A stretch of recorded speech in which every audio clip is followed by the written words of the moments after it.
The nurse's voice cut through the pediatric ward. I said, "Hold still," and the boy flinched. Michael stopped mid-step in the hallway and turned back. He'd been walking toward the elevator, carrying a stuffed giraffe under one arm and a small bag of books in the other. The visit had gone well. 3 kids in the playroom. 2 parents who'd cried quietly when he shook their hands. 1 doctor who'd asked for an autograph on behalf of his daughter. Standard afternoon. The fluorescent lights overhead buzzed faintly, casting that familiar institutional glow across the pale green walls. A cart rattled somewhere down the corridor. A monitor beeped twice, then stopped. Routine sounds, routine day. But now his sneakers squeaked faintly on the linoleum as he pivoted, retracing 4 steps to the doorway of room 314. Something in that voice, sharp, impatient, edged with frustration, had pulled him back. Inside, a boy, maybe 7, maybe 8, sat on the edge of a hospital bed, legs dangling, hospital gown too big. His left arm was extended, small fingers curled into a fist. A blood pressure cuff hung loose around his bicep. The nurse stood in front of him, latex gloves on, jaw set. She reached for the cuff again.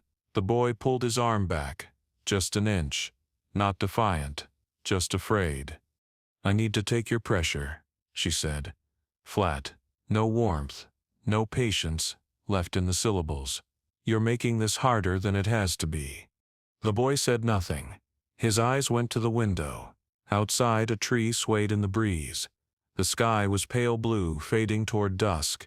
Michael noticed the way his shoulders had drawn in, like he was trying to make himself smaller, trying to disappear. The nurse sighed, loud, deliberate, theatrical, and grabbed the cuff with both hands, yanking it up the boy's arm. The Velcro ripped as she fastened it, tighter than necessary. The boy's breath hitched, but he didn't cry. He bit the inside of his cheek instead. His knuckles went white. Michael's hand found the doorframe. He didn't knock, didn't announce himself. He just stood there, one shoulder leaning into the wood, watching, absorbing the geometry of the moment. The nurse's rigid posture, the boy's collapse inward, the distance between them that felt like miles. The nurse pressed the button on the machine. The cuff inflated with a mechanical hiss. The boy's face went pale.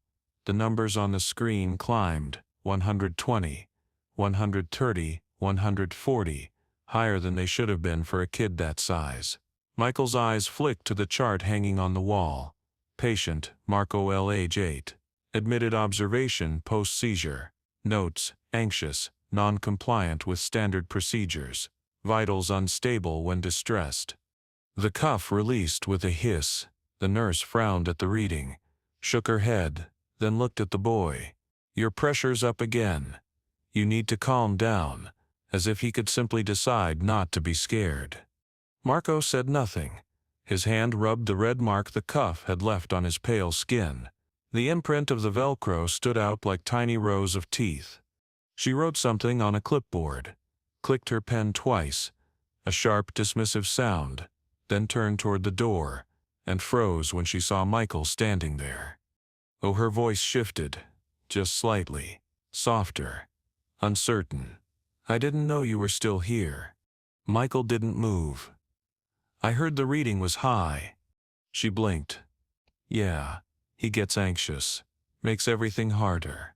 Her tone carried the weariness of someone who'd been on her feet too long, who'd dealt with too many uncooperative patients, too many demands, too little support, but weariness wasn't an excuse. "Does he?" Michael's voice was quiet, not accusatory, just asking. The nurse hesitated. "Well, he doesn't cooperate. We've had to take his vitals 3 times today, because he won't sit still. I have 12 other patients on this floor. I don't have time to." "What's harder?" Michael interrupted gently. "The reading or the way you're taking it?" The nurse's jaw tightened. Her fingers gripped the clipboard a little harder. "I'm doing my job." "I know." Michael stepped into the room. Not fast, Not aggressive. Just steady. Deliberate. He set the giraffe and the books on the visitor's chair, then turned to face her fully.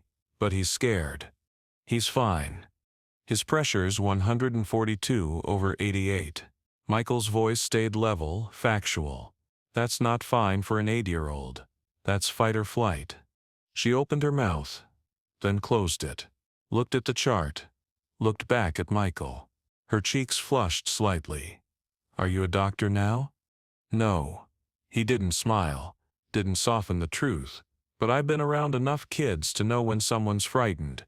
And I know what happens when fear gets treated like disobedience. The nurse exhaled through her nose, glanced at Marco, who was staring at the floor now, shrinking further into himself, then back at Michael. For a moment, the room held its breath. The ventilation hummed. A distant voice called for a doctor over the intercom. Time stretched. Then she said, "He needs his vitals checked. That's protocol. I can't just skip it because he doesn't like it." "I'm not saying don't check them." Michael's tone didn't shift. Calm, reasonable, firm. "I'm saying maybe try it differently. I don't have time to." 5 minutes. Michael looked at her directly, not challenging, not dismissive, just clear, direct. "Give me 5 minutes with him. Then you can come back and take the reading again. If it's still high, I'll leave. But if it's lower, you'll know it wasn't him being difficult. It was him being afraid." The nurse stared at him. Her fingers drummed once on the clipboard. She glanced at the wall clock. 4:47 p.m. Her shift ended at 7.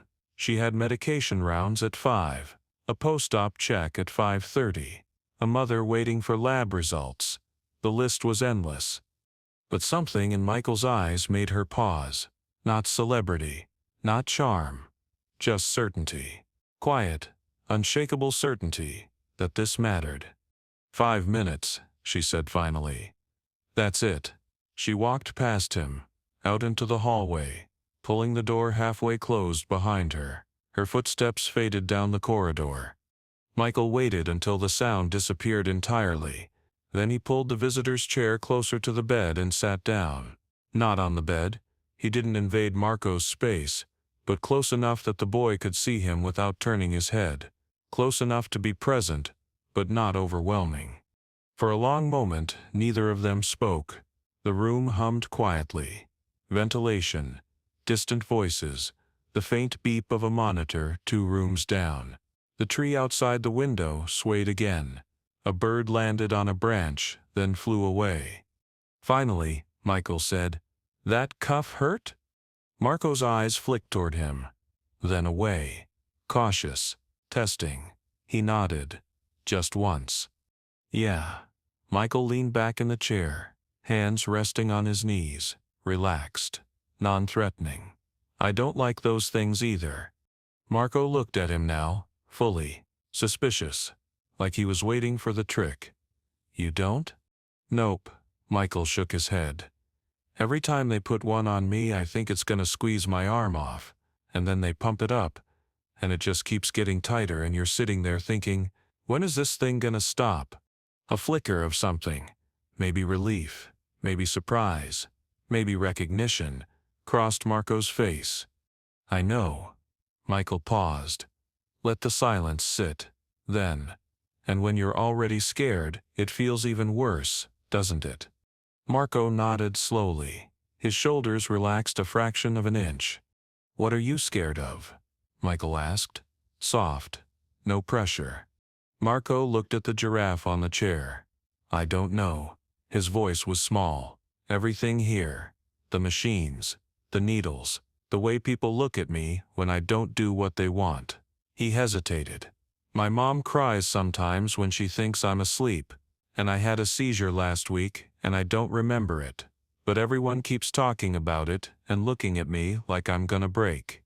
Michael let that sit for a moment. Didn't rush to fix it. Didn't offer empty reassurance. Just listened. Then he said, "That sounds really hard." Marco blinked, like no one had said that to him before. "But here's something I know," Michael continued.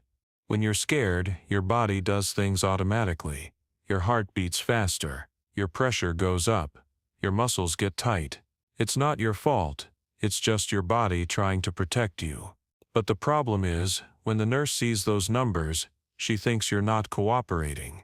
And when she thinks that, she gets frustrated. And then you get more scared, and the cycle keeps going. Marco frowned. So what do I do? You break the cycle. Michael leaned forward slightly. You show your body that you're safe. Even if you don't feel safe yet, you act like you are. And eventually your body believes you. How? You breathe. Michael demonstrated. Slow inhale through his nose, 4 counts, then slow exhale through his mouth, 6 counts. Like that. You breathe like you're calm, even if you're not.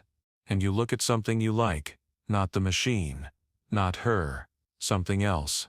Something that makes you feel okay. Like what? Like that giraffe. Or the window. Or you can close your eyes and think about something good. What do you think about when you're not here? Marco hesitated. Then quietly. My dog. What's your dog's name? Biscuit. Michael smiled. A real one. Small but warm. Biscuit's a good name. He's really fast. Marco's voice picked up a little. His face brightened. He runs around the yard and I try to catch him, but he always wins. And when he's tired, he just flops down in the grass, and his tongue hangs out and he looks so stupid. A faint laugh. The first one Michael had heard. Sounds like a good dog. Michael leaned forward slightly. So when she comes back, you think about Biscuit running. You picture him in your head, his ears flopping, his tail wagging, the way he looks when he's happy, and you breathe slow. Can you do that? Marco looked at him for a long moment, studied his face, then he nodded. Good. Michael stood up, picked up the giraffe, and handed it to him. Hold on to this. It'll remind you. Marco took it. His fingers gripped the soft fabric. He looked at it, then at Michael. Why are you helping me? Michael paused, considered the question. Because someone should, and I was here. A minute later, the door opened. The nurse stepped back in. Blood pressure cuff in hand. Expression neutral but guarded. She looked at Michael, then at Marco. Ready? Marco's hand tightened around the giraffe. He looked at Michael. Michael gave a small nod. Marco took a breath. Then he nodded at the nurse. She approached slowly this time, not because Michael was watching, but because something in the room had shifted. She wrapped the cuff around his arm, still firm, still professional, but not yanking, not punishing. I'm gonna start now, she said, quieter than before. Marco nodded. He closed his eyes, pictured Biscuit running circles in the yard, pictured the way his ears flopped, the way his tail made that helicopter motion when he was really excited, the way he smelled like grass and sunshine. He breathed. 4 counts in, 6 counts out. The machine beeped. The cuff inflated. Marco's chest rose and fell, slow and steady. Michael stayed where he was, standing a few feet back, arms folded loosely across his chest, silent, present. The numbers climbed, 110, 115, 118, then stopped. The cuff released with a soft hiss. The nurse glanced at the screen, blinked, looked at Marco, who opened his eyes slowly. That's better, she said quietly, almost surprised. Marco looked at the giraffe in his lap, then at Michael. The nurse wrote the new reading on her clipboard, then looked at Michael. Didn't say anything, just gave a small nod. An acknowledgement. Maybe an apology she didn't know how to voice. Then she left the room. Michael waited until the door clicked shut. Then he sat back down. You did good. Marco looked at the giraffe. It worked. It did. She was nicer. She was. Michael paused. But even if she wasn't, you stayed calm. That's what matters. You can't control how other people act, but you can control how you respond. And you just proved you can do it. Marco tilted his head. Why'd you come back? You were leaving. Michael thought about that. About the hallway. About the sound of a voice cutting through a ward full of sick kids. About the choice to stop or keep walking. About all the times he'd kept walking. And all the times he wished he hadn't. Because you needed someone too, he said. Marco nodded slowly. Then he said, "Thank you." Michael stood, picked up the bag of books, and set them on the bedside table. "Those are for you too. In case you get bored, there's one in there about a kid and his dog. I think you'll like it." He walked to the door, then paused. One hand on the frame, turned back. The boy looked up. "Next time someone makes you feel small, remember, you're not the problem. You're just scared. And that's okay. Fear doesn't make you weak. It just means you're human." Marco's grip on the giraffe tightened. He nodded. Michael stepped into the hallway. The nurse was standing near the nurse's station, writing notes. She glanced up as he passed. He didn't stop, didn't lecture. Just gave her a look, not judgmental, not superior, just a look that said, "You saw what happened. You know what made the difference."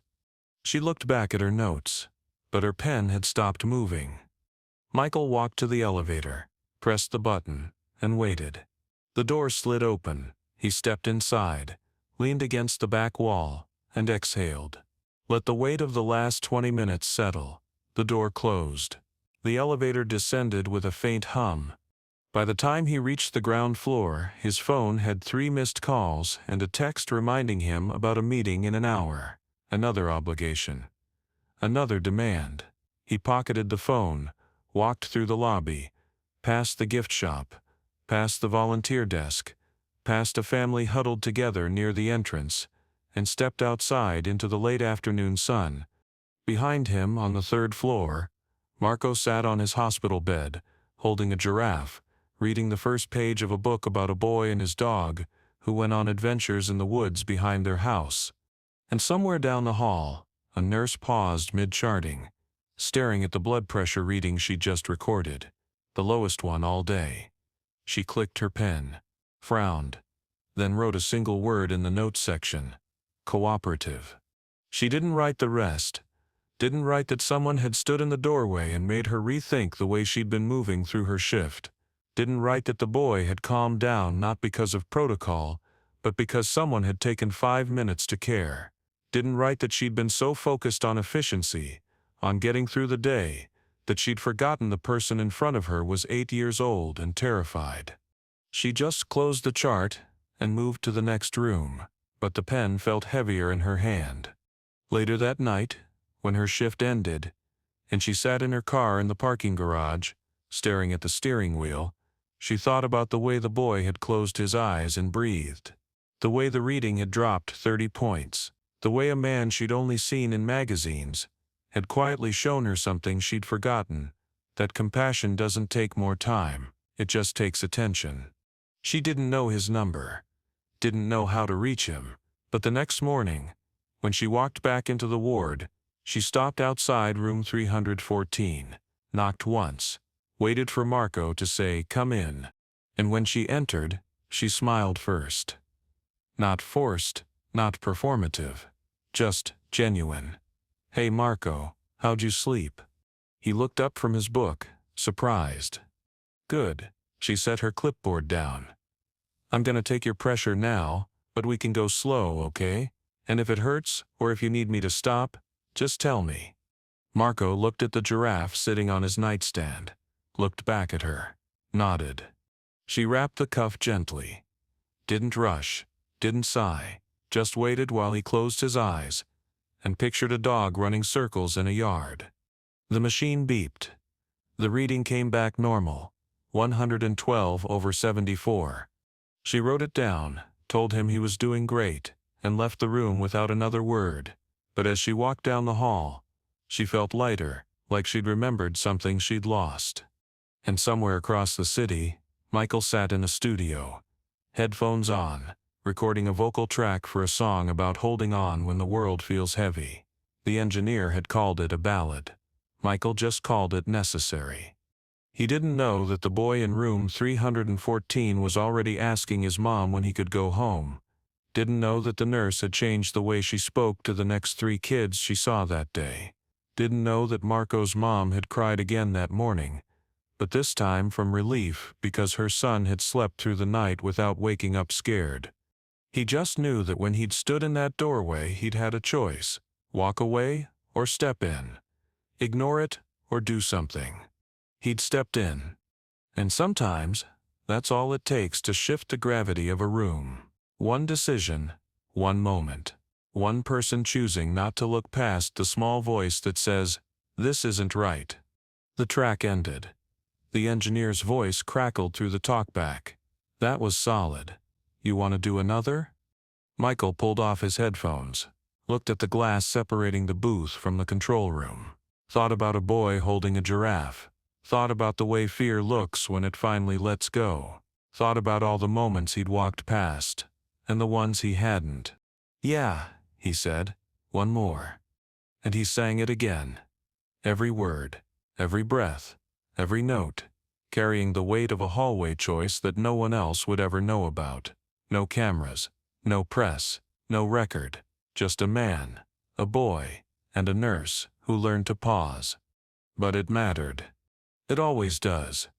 Because the smallest interventions, 5 minutes, one breath, a single question, can break a cycle that seemed unbreakable, and the people we stop for, the moments we choose not to walk past, those are the ones that define us when no one's watching.